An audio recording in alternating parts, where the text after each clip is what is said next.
Good morning, beautiful people.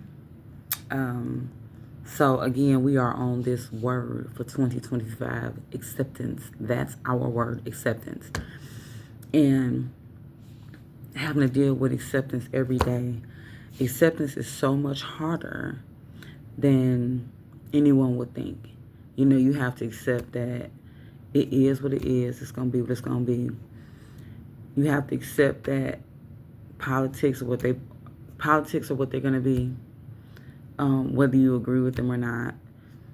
Your body is going to be what it's going to be, no matter how many supplements you take, no matter how much you work out, no matter how much you train for this, that, and the third. Your friends, family, co-workers, they're going to be who they're going to be. There's nothing you can do to change them. Um, your mind sometimes is not on all cylinders. Like you may feel certain feelings, and it's like no matter how many books you read, no how much therapy you do, no matter how much journaling you do, no matter how much praying you do, sometimes it is what it is. And I'm going to double back to the prayer part, trust me. And sometimes your finances are what they are. And so let me explain a couple of those, because a couple of those you're like, no, when you pray, like praying to something happens. And yes, but sometimes when you pray, the answer that God gives you is not what you're going to want to hear. And you have to accept that.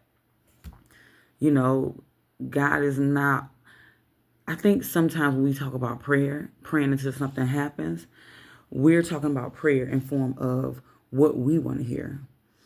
If a loved one is sick, it's like you pray and you fast for healing, but healing may not come in the form that you think it should.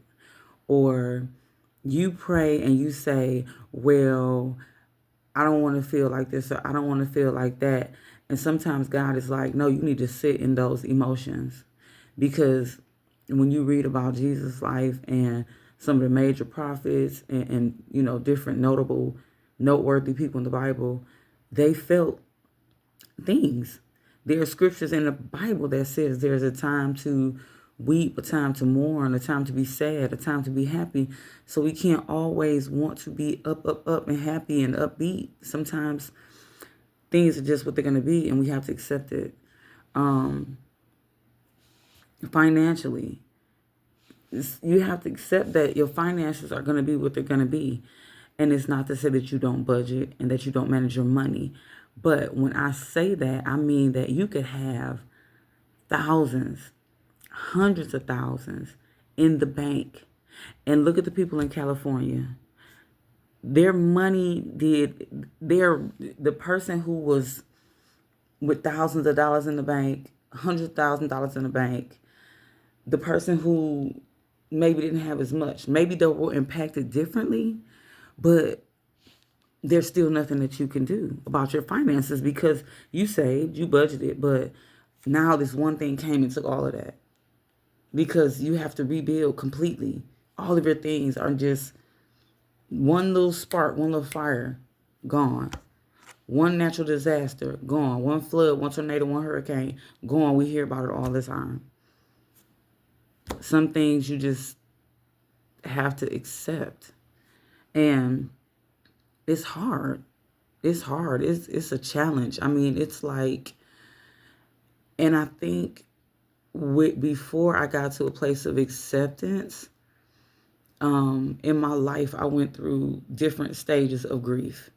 And we think that when we talk about the stages of grief, it's always mourning a death, a physical death, or something like that. But you can mourn the death of or the ending of things in life, a marriage.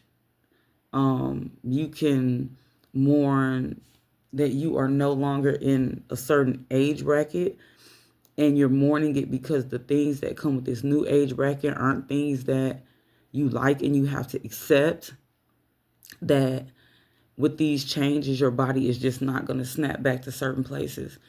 You have to accept that parents have declined, and you have to become a caregiver to parents who were once your caregiver. And you have to accept that. And it's so not easy. It's so not easy to accept that. You know what I mean? Um, so yeah, I went through a lot of different phases, and I'm trying to learn how to accept. And let me say this for people who compare, because I did a lot of that too. I compared, myself to people trying to get out of this place that I didn't want to be in. I compared myself to people in the fitness world. Like, why am I not looking like this? Why am I not looking like that? Why am I not able? Why am I having a hard time with the discipline? Why am I having a hard time with the meal prep and this and that? Why am I having a hard time, having my house pristine or looking this way? Why am I having a hard time with managing my money in a certain way, the way that I feel like is going to be here? Because you listen to all these people who are these motivational speakers who talk about, oh, get here, get here, get here, get here, do this, do that. These are the things you need to do to get here. You need to get up early. You need to get up, da da da da. You need to grind, grind, grind. And it's like I finally had to just stop and accept. And I didn't want to. I had to accept that I am a person. I am a physical being. I'm not a robot. I can't get up at 4:30 and go to bed at 12, Monday through Friday. I can't get up at 7 and go to bed at 1 o'clock on Saturday and Sunday. I can't do those things and then expect that I am going to be at an optimal functioning level. It's like I can't expect that when I go to bed at those times that I'm going to get up and journal and read and meditate and pray. Then I'm hopping with my keys going out to work, and then I have to be this person who is expending all this emotional energy and support to different people. I can't do all of that and still in the midst of on my lunch break, I am, maybe being my husband's secretary or personal assistant, and then still having to take care of my own business, maybe having to leave some days on my lunch break and go see about my mother. And so my lunch is I have to eat at my desk. And when we do things like that, that's not mindful eating, which is one of the things that is going to cause you to not necessarily be disciplined in your eating. Yes, I meal prep, but it's like I have to be like, okay, da, da, da. And then it's like I can't expect to have that little sleep and then from my day job hop on one leg to try to go to personal training. And then after I leave personal training, go to teach my class. After I teach my class, maybe try to do some yoga to stretch and wind down, to get home at 8:30, 9 o'clock, then thinking that I'm going to get myself together to go, you know what I'm saying, the next day and hang out with my husband for a little bit and see my husband and talk to my husband, maybe unwind by watching a TV show that I want to watch or reading something or listening to something, and then trying to also listen to an audiobook while I'm laying down to say, okay, this is what I need to meditate on. I need to feed myself positive energy. I need to listen to necessary endings and, books about discipline and, like Atomic Habits and what was the other one I was reading about? Grief. Talking about Job, trusting God in the darkness. And it's like, I want to be able to do that. I'm looking at people on social media. I'm like, they did this, they did that. And then not to expect to grieve or be sad or depressed. I want it to be a timeline. I want it to be an end date. Like, okay, you grieved for, you cried for, you did this, you did that. Because I'm used to, in my life, I've always been like, okay, I feel this way. I'm going to allow myself to feel this way for this many days, and then it's done. Move on. And it's like I'm having a hard time with that move on. I'm feeling like I'm weak. I'm feeling like I'm Am I not trusting God because I can't move past this? Or I'm having a hard time moving past this grief. Or I'm having a hard time accepting that I'm not in my 20s or 30s anymore and that I want to be able to physically do more. And my body is just like saying, no, And even with that being said, maybe my body would do better if I would sit still and get some rest. Because again, I'm not a machine, and when you feel that way, people don't realize that everything is tied into everything else. It's a cycle, it's a circle. If I'm not sleeping enough, I'm not eating right. And if I'm not eating right, I can't get the most out of my body when it comes to working out because my joints are going to hurt. My ankles are going to hurt. My body is saying, I'm tired. I want to. And it's like when you aren't eating the right things, then your mind is not right.